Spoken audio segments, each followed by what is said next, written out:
मंत्री है, उनके व्यवस्था है, जिंदा ही ले जाइए। ऐसे भी कुर्मी समाज जो है वो धाराशाही पर है, उनके लिए कोई बोलने वाला नहीं। जहर फैलाया जा रहा है। हम लोग भी तो रेल टेका आंदोलन में थे। आपके 30 विधायक हैं, आदिवासी समाज के 30 विधायक हैं शेड्यूल ट्राइब से।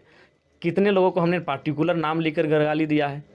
पता नहीं कुर्मियों से किसका पुराना बैर है, किसकी नफरत और घृणा है कि जब जब कोई बेहतर नेता आया है वो नेता रास्ते से हटा दिए गए। लेकिन सबसे पहला बात तो आसान नहीं है, लेकिन उसके बावजूद वो पुतले को कहाँ टांग रहे हैं। सरकार उनकी है, उनका राष्ट्रपति है, उनका मुख्यमंत्री है, उनके व्यवस्था है, जिंदा ही ले जाइए। ऐसे भी कुर्मी समाज जो है वो धाराशाही पर है, उनके लिए कोई बोलने वाला नहीं है। मीडिया हाउस में भी लोग, उनकी बात आती है तो कोई एक्सप्लेन नहीं करता है। कल विनोद बाबू के बेटे के बयान दिए तो मीडिया एक्सप्लेन करने में लग गई, लेकिन जब हमारी बात आती है तो कोई एक्सप्लेन नहीं करता है कि हम बाकी कुर्मियों से झारखंड कुर्मी कैसे भिन्न है। तो उनको क्या बोली, हम बैठे हैं, जिंदा ही ले जाते हैं, हमको कोई दिक्कत नहीं है।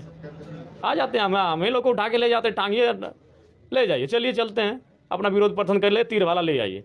नफरत की एक हद हो गई। अब एक तो देख रहे हैं कुछ लोग ये बोल रहे हैं कि महतो लोग, निर्मल महतो पे अब सवाल कर रहे हैं, सुनील महतो की गोली लगी उस पर सवाल कर रहे हैं। तो वो हम पे नहीं, कुर्मी समाज के महापुरुषों पे नहीं, वो अपने भी महापुरुषों पे सवाल कर रहे हैं। वो कह रहे हैं कि शहीद का मतलब होता है कि उधर वाला भी बंदूक लेके है, इधर वाला भी बंदूक लेके है, या उधर वाला भी तलवार लेके, इधर वाला भी तलवार लेके है, और तब मार में अगर आप मर जाते हैं तो शहीद हैं। तो ऐसे में जो खरसवां गोलीकांड के जो प्रत्येक साल 1 जनवरी के लोग मनाने जाते हैं, वे लोग भी शहीद नहीं कहलाएंगे उनके हिसाब से, मेरे हिसाब से नहीं।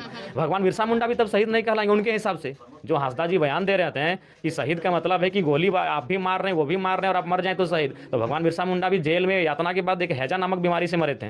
वो तो हमारे महापुरुषों को नीचा दिखाते दिखाते अपने महापुरुषों पे वो सवाल खड़ा करवा रहे हैं। आप गोवा गोली कांड हुआ था जिसमें 12 आदिवासियों को गोली मार दिया गया, तो हॉस्पिटल में एडमिट थे, तो उनको भी शहीद आप नहीं कहेंगे जी। तो सही, तब तो अगर उस तरह आप देखिएगा कि कोई इधर से गोली मार रहा है, उधर से गोली मार रहा है, तो हमको लगता है कि झारखंड में आप एक भी शहीद ढूंढ नहीं पाइएगा जी। आपकी क्योंकि वैसा माहौल ही नहीं हुआ है। जो लोग आंदोलन करते थे उनको प्लानिंग के तहत रास्ते में छेक के मार दिया गया, किसी को गला काट दिया गया, किसी को गोली मार दिया गया, ये होता था। उधर से गोली मार रहा है, इधर से गोली मार रहा है, ऐसा एक भी इतिहास नहीं है। तो वैसे में ना आप ना कोई आदिवासी शहीद हुआ होगा, ना कोई कुर्मी शहीद हुआ होगा। वैसे में आदिवासी भी शहीद नहीं हुआ होगा, क्योंकि गोली कोई नहीं मारा है। तिलका मांझी को भी लोग पकड़ के ले गए, उससे पहले वो तीर मारते थे। लेकिन जिस दिन उनको बरगद के पेड़ में भगवान बिरसा मुंडा रहे या बाबा तिलका मांझी रहे, जब उनको बरगद के पेड़ में लटका दिया गया, तो उस दिन उनको पकड़ के बांध के ले जाया गया। तो उस समय वो गोली थोड़ी मार रहे थे ना। तो इसलिए अगर वो हमारे महापुरुषों से सवाल करते करते वो अपने महापुरुषों भी सवाल खड़ा कर रहे हैं। 1 जनवरी का जो गोली कांड था उस पर वो सवाल खड़ा कर रहे हैं, क्योंकि वे लोग एक सभा को सुनने गए थे। वो कोई भी, वो जयपाल सिंह मुंडा को आना था उस दिन उस सभा में, और उस सभा को लोग सुनने के लिए गए थे। तो उस हिसाब से तो आप उनको भी शहीद नहीं कहेंगे। फैलाया जा रहा है। हम लोग भी तो रेल टेका आंदोलन में थे। आपके 30 विधायक हैं, आदिवासी समाज के 30 विधायक हैं शेड्यूल ट्राइब से। कितने लोगों को हमने पार्टिकुलर नाम लेकर गाली दिया है। या तो केंद्र सरकार के लिए नारा लगाया है तो राज्य सरकार के लिए, क्योंकि राज्य सरकार का अगुवा है, उसको सुनना पड़ेगा नारा। वो केंद्र सरकार का जो अगुवा है उसको तो नारा सुनना पड़ेगा। पार्टिकुलर बाबूलाल मरांडी को किसी ने कहा है, कल्पना सोरेन का नाम लेके किसी ने कहा है, राजेश कच्छप का नाम लेके किसी ने कहा है, दशरथ गगरे, कोई रहे, हेमलाल मुर्मू रहे, स्टीफन मरांडी रहे, कोई पार्टिकुलर आदिवासी नेता का नाम लेके कुर्मी समाज ने विरोध प्रदर्शन किया है। तो ये तो आपकी मनसा जाहिर कर रही है कि आप किस नफरत के साथ देख रहे हैं। अरे उतना ही एक्टिव रहना है तो जाके संथाल परगना में एक्टिव हो जाइए, नहीं तो आने वाला दिन पता नहीं ज़मीनों आपका बचेगा कि नहीं बचेगा। जाके रांची में एक्टिव रहिए, 2-4 ज़मीन बचा है, नहीं तो वो भी ख़त्म हो जाएगा। एक्टिव रहना है तो अपने हक हुकूक की जो लड़ाई है वो एक्टिव रहिए। हमारा विरोध करके क्या करिएगा। हम तो ऐसे भी मरता क्या नहीं करता की स्थिति में है। कुर्मी कहाँ है जी, क्या है कहाँ वो बताइए। जज बन के है, वकील बन के है, आईएएस बन के है, आईपीएस बन के है, एसडीओ है, बीडीओ है, कहाँ है। बस 10 गो विधायक है और 2 गो सांसद है, उसके अलावा कहीं नहीं है। 2 गो धनबाद में कोई 2 गो दुकान है क्या। जमीन तो कुर्मी का है। सराय ढेला से लेके बैंक मोड़ तक से लेके धावा टाण तक से लेके पांडरपाला से लेके भोली तक का जमीन कुर्मी का है, एगो दुकान नहीं है।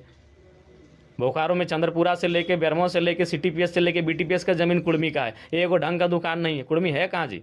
तो ऐसे मर रहा है। आपको अगर कोई हक अधिकार, देखिए हम तो अभी शेड्यूल में हुए ही नहीं है, तो हमसे आपको जो 75 साल से आपको शोषित कर रहे हैं, वंचित कर रहे हैं, आप उनका डेटा निकालिए ना, कौन आपको दुख दे रहे हैं। हम तो 75 साल से खुद दुखी हैं, खुद प्रताड़ित है। आज कुर्मी इस स्थिति में है कि या तो मरे दुख से, या मरे भूख से, या मेरे सत्ता की चाबुक से, उसका मौत हो ही रहा है। 5 बगोदर में 5 गो प्रवासी मजदूर आपका आतंकवादी गिरफ्त में है, 5 पाँचों हैं।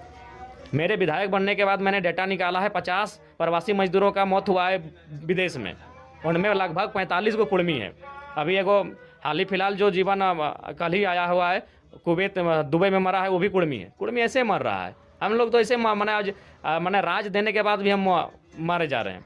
देखिए निसंदेह, और पता नहीं कुर्मियों से किसका पुराना बैर है, किसकी नफरत और घृणा है कि जब जब कोई बेहतर नेता आया है वो नेता रास्ते से हटा दिए गए हैं। ऐसे नहीं, उस समाज के बहुत नेता हैं लेकिन जो समय के साथ मौन रहे हैं, चुप रहे हैं, उनको समाज में क्या हो रहा है नहीं हो रहा है उनसे फ़र्क नहीं पड़ा है, केवल अपना राजनीति करना है, वो जिंदा रहे हैं। लेकिन जो हट के काम किए हैं, चाहे अपने समाज के लिए हो या पूरे शोषित वंचित लोगों के लिए हो, वो हर रास्ते से हटा दिए गए हैं। उदाहरण के लिए विनोद बिहारी महतो, उनकी मौत को केवल लोग एक महज मौत मानते हैं। मैं उन्हें कभी एक महज वो मौत नहीं थी, वो बहुत बड़ा साजिश का हिस्सा था। उनके जो अंगरक्षक थे जगदीश महतो, ठीक हमारे घर के पीछे पीरटांड का राजपुरा गांव आता है, कभी उनका इंटरव्यू लीजिएगा, वो चीज़ों को बताएंगे उस समय क्या घटनाक्रम हुआ था, किस प्रकार उन्हें उनके साथ उस दिन जाने के लिए नहीं दिया गया था। तो वो केवल एक महज साधारण एक मौत नहीं थी, उसमें भी कई कारण था जी। सुनील महतो तो सबने देखा कि दनादन 12 गोलियां दाग दी गई, एक फुटबॉल के मैदान में बहाना बुलाया गया, जबकि उससे पहले वहाँ कभी फुटबॉल का टूर्नामेंट नहीं हुआ था, ना कोई मीटिंग हुई थी कि वहाँ फुटबॉल टूर्नामेंट हो रहा, ना उसके बाद कभी वहाँ फुटबॉल टूर्नामेंट हुआ। तो कई कारण रहे हैं जिस समाज के, जब कोई नेता मुखर होकर आया है तो रास्ते से हटा दिया गया है। सुधीर महतो जब उप मुख्यमंत्री के पद तक पहुँचे तो एक रसगुल्ला खाने के बाद उन्हें माने मृत्यु हो जाती है। कई ऐसे नेता हैं जो जब वो अपने बेहतर स्थिति में आए तब उन्हें एक प्लानिंग के तहत, गहरी साजिश के तहत उन्हें हटा दिया गया। आप अभी देखिए इंद्रजीत महतो आज तक बीमार हैं, जगन्नाथ महतो कोरोना में चल बसे। मैं बार बार सवाल वही करता हूँ कि कोरोना ये कैसा कोरोना था कि उसमें केवल 2 ही नेता को नुकसान हुआ और दोनों महतो नेता थे। ये महज संयोग नहीं था मल्लिका जी, ये बहुत बड़ा प्रयोग है। और इस प्रयोग को समझने के लिए आपके पास एक बहुत बड़ा शांत और स्थिर और सोचने वाला दिमाग होना चाहिए, तब आप सोच पाएंगे। मुझसे लोगों को तकलीफ यही है कि जयराम महतो वो चीज़ों को सोच ले रहा है जो आम व्यक्ति सोच नहीं पा रहा है। अभी किसने सोचा था? जगन्नाथ महतो, इंद्रजीत महतो, कौन सोच पाया था अभी तक महतो समाज का नेता कि इसमें कोई साजिश का मंगल हो सकता है? केवल मैंने सोचा कि संभावनाओं से आप इनकार नहीं कर सकते हैं कि 2 ही नेता डैमेज हुए हैं, एक दुनिया में नहीं रहे और एक अभी जीवन और मृत्यु के बीच आज भी संघर्ष उनका जारी है। दोनों महतो नेता हैं, इंद्रजीत महतो सिंदरी के पूर्व विधायक, जगन्नाथ महतो जहां से मैं जीत कर आया हूं पूर्व मंत्री। जगन्नाथ महतो दुनिया में नहीं रहे, इंद्रजीत महतो आज भी अस्वस्थ अवस्था में है। तो ये कौन सा कोरोना आया था झारखंड में कि राजनेता में 2 ही को टारगेट किया?